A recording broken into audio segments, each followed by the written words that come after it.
Hello friends, வணக்கம். வாங்க, இப்போது இது பார்த்தா தெரியும் உங்களுக்கு, சௌச்சௌ.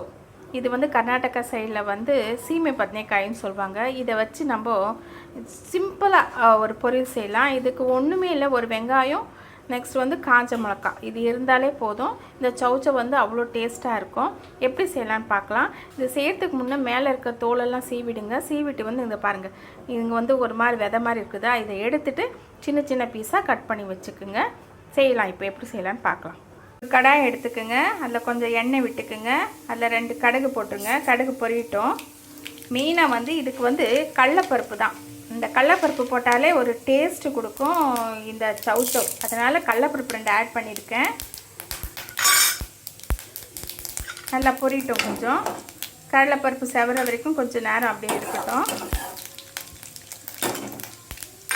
இப்போது இந்த சமயத்தில் வந்து 2 சின்ன சின்ன வெங்காயம் கட் பண்ணி வச்சுருக்கேன், அது கூட ஆட் பண்ணிக்கோங்க.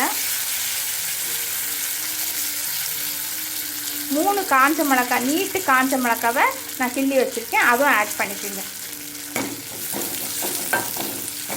கொஞ்சம் நேரம் இதை அப்படியே செவரட்டும். அந்த வெங்காயமும் அந்த காஞ்ச மிளகாய் ஒன்று போல் அப்படியே கலந்து வரட்டும். அதுக்கப்புறம் நம்ம சௌச்சௌ சேர்க்கலாம்.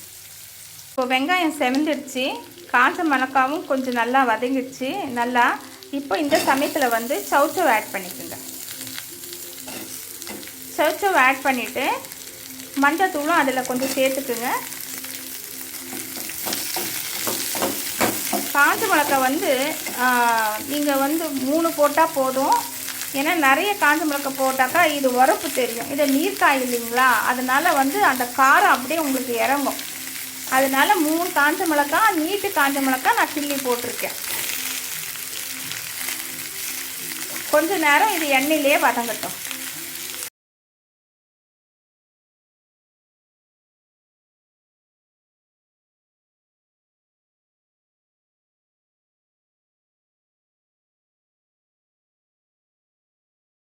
அது பாருங்கள், காய் நல்லா வெந்துடுச்சு.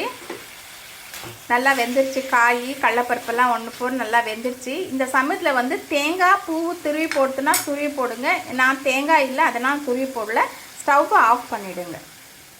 பாருங்கள், சூப்பராக வந்து பொரியல் ரெடி ஆகிடுச்சு. இது வந்து சாம்பாருக்கு தொட்டு சைட் டிஷ்ஷாக வச்சு சாப்பிட்லாம், சப்பாத்திக்கு சாப்பிட்லாம், பூரி கூட இந்த சைட் டிஷ்ஷாக சாப்பிட்லாம். ரொம்ப நல்லாயிருக்கும். ட்ரை பண்ணி பாருங்கள். தேங்க்ஸ்.